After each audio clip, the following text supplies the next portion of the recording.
Hey, what's going on, boys? It's Tuhu. My last video answered the question of should you roll Luolcha this next banner, but there's also another new character on his banner too, and today I'm going to answer this next question. Should you roll for Yukong in Honkai Star Rail? Again, a couple disclaimers first. My first couple of Star Rail videos were guides on characters who are already part of the game. This one, however, is for a character who isn't technically in the game yet, at least not at the time this video is out. As such, my analysis of Yukong and predictions for her and how viable she might be can be inaccurate when she does become available and people start using her to figure out just how good she is in practice. Second, all of the information I'm referencing to talk about Yukong in this video is from a Google Doc that has leaked information for many upcoming characters in Star Rail, so the link is in the description if you want to check it out yourself. And third, make sure to check me out on Twitch. I stream Star Rail every day as one of my many gacha games I play on stream, so if you want to talk to me about anything Star Rail or just gacha related in general, come stop by and chill. Twitch.tv/ToeSniper98. Yukong is a 4-star imaginary character, our third after Welt and Luolcha, though technically she and Luolcha are both coming out at the same time.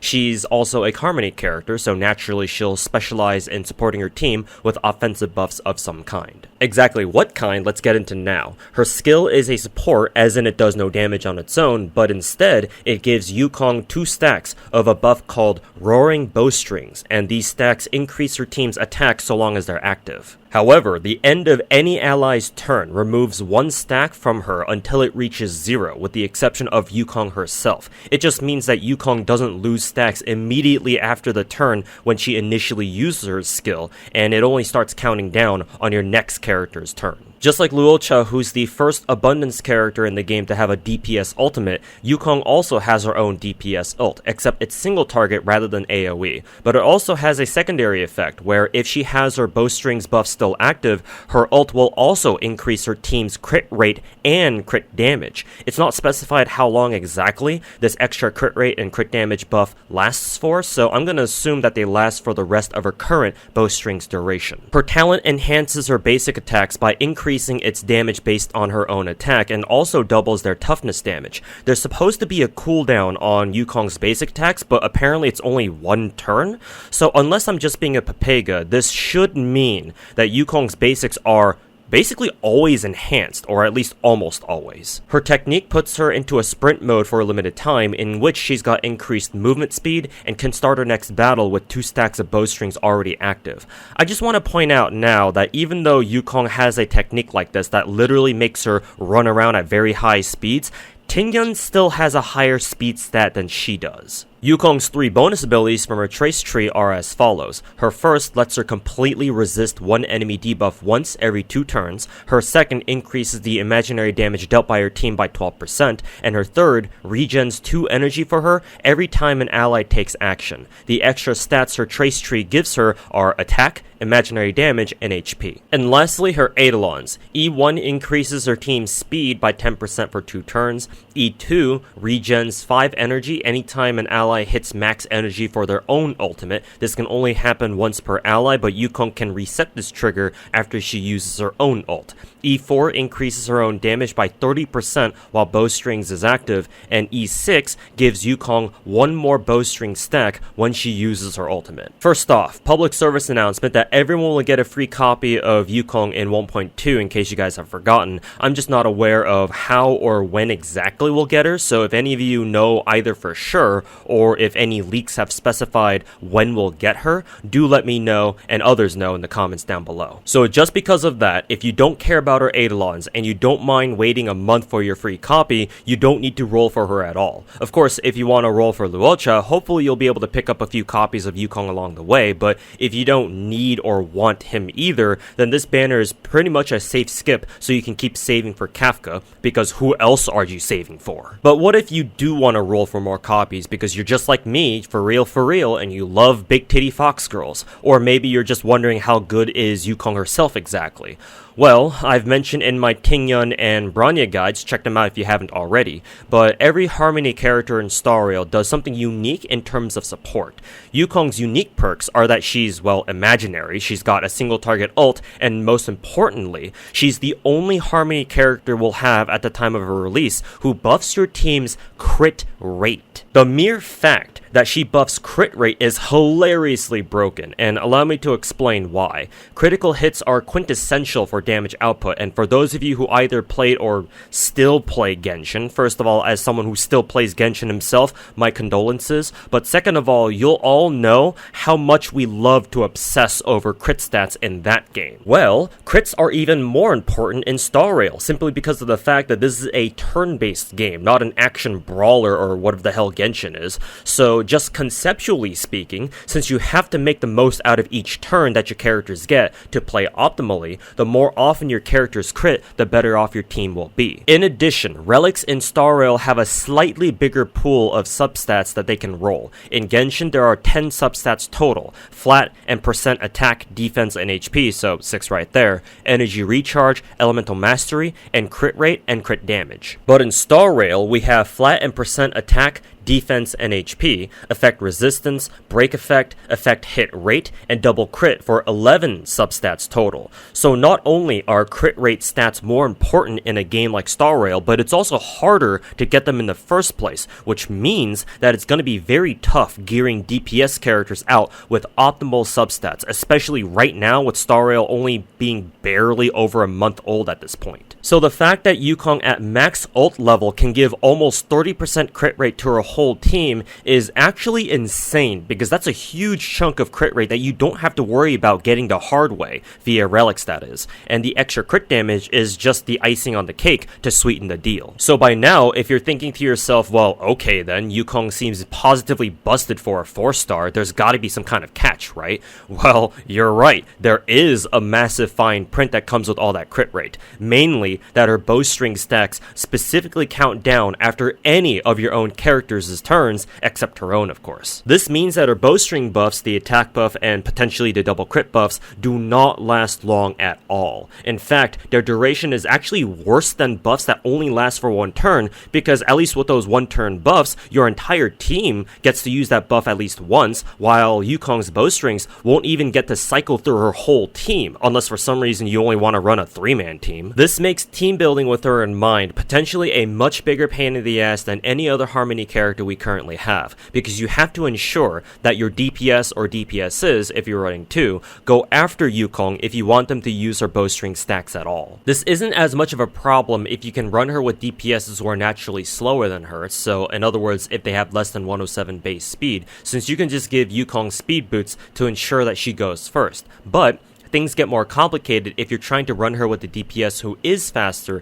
and has their own speed boots, or is running something like 4-piece musketeer, like Yanqing with 109 speed, Danheng with 110, and Selly with 115. And that's not even mentioning future DPS characters who also have higher base speed. Even for DPSs who are slower, if you're running them with their own speed boots or something, and they get a lot of speed substats from their relics or light cones potentially, that can also ruin the turn order if they end up being faster than Yukong by accident. So that's piece 1. Piece 2 is her constant skill spam. In my Bronya guide, I called Bronya a skill point whore because I think currently she has the best skill in the game, and so she wants to use it as much as possible. But I think Yukong could be on another level of skill point whoring with how good all the buffs on her bowstring stacks are, even the attack buff, and of course with how short its duration is. So expect her to eat up a lot of your skill points in any given fight. This unfortunately also means that Yukong won't get to use her basics all that often, if at all, which is a shame since her talent is basically all about enhancing her basic attack,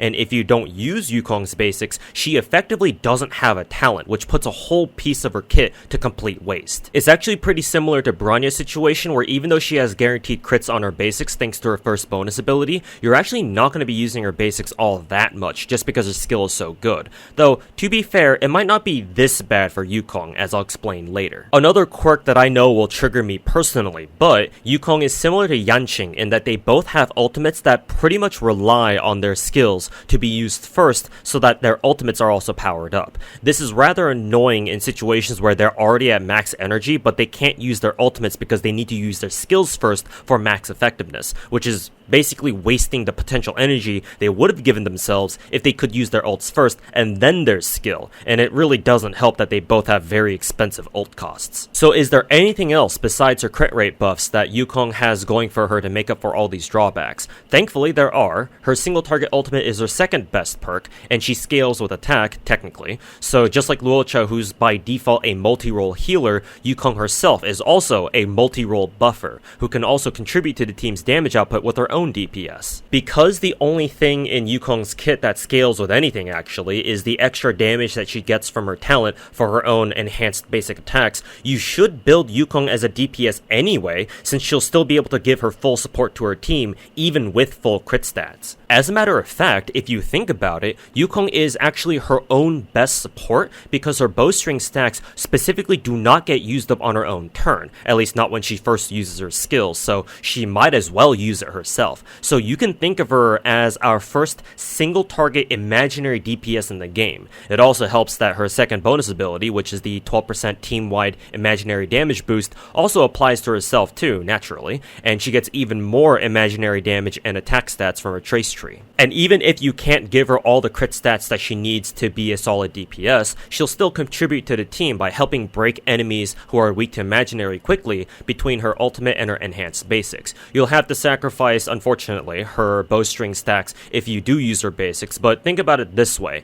Since her enhanced basics are doing the same amount of toughness damage as a skill, it's almost like she's able to use a DPS skill for free, so the trade-off isn't as bad. So, in fact, even though I said earlier that Yukong might turn out to be a skill point hog like Bronya, now that I think about it, optimal Yukong play may be to only use her skill when either she or another DPS teammate has their ults ready to go. Otherwise, she should use her basic to help her team break enemies faster. That way, she can be a skill point generator and put her talent to actual use rather than, let it rot most of the time like Bronya does. As you might expect, her Eidolons drastically improve her kit. Her E1 is okay, but her E2 is where she really gets going, since it gives her even more free energy, which is great since her own ultimate cost is, very expensive at 130.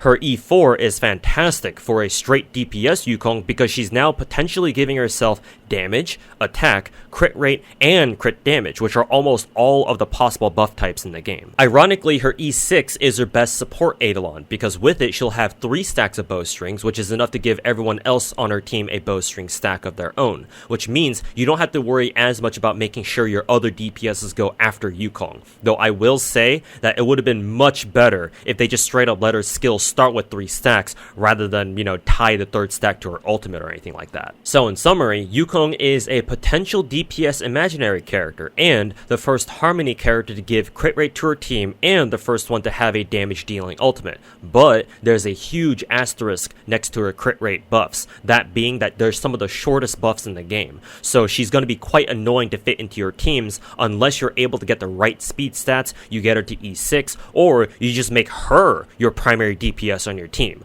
Though good luck doing that for someone who's Harmony and not something like, Hunt or Destruction. Again, please keep in mind that this is just a preliminary assessment of her and that I reserve the right to change my mind when she does come out and we see how she performs for real. But for now, should you roll for Yukong? If you're okay with the free copy of Yukong we'll be getting in 1.2 and you're not rolling for Luocha, then no, you don't need to roll for her and you can just skip the banner itself. But if you like the idea of having a single target imaginary character who can also give your team hella crit rate and you don't mind grinding out some relics to make her work, or you just love hot fox moms with huge tits, then yes, more copies of her are definitely worth it. Though, if you are gonna roll, I would definitely recommend trying to get E2. If you found the video informative or useful, please like the video and subscribe to the channel for future Star Rail videos. Make sure to check me out over at my Twitch channel, twitch.tv/ToastSniper98. I usually stream Star Rail every day, so stop by if you have any further questions about Yukong or Star Rail or just gachas in general, since in case you haven't noticed by now, I'm a bit of a gacha master myself. My next video will be a guide on Selly like I promised from the Bronya guide.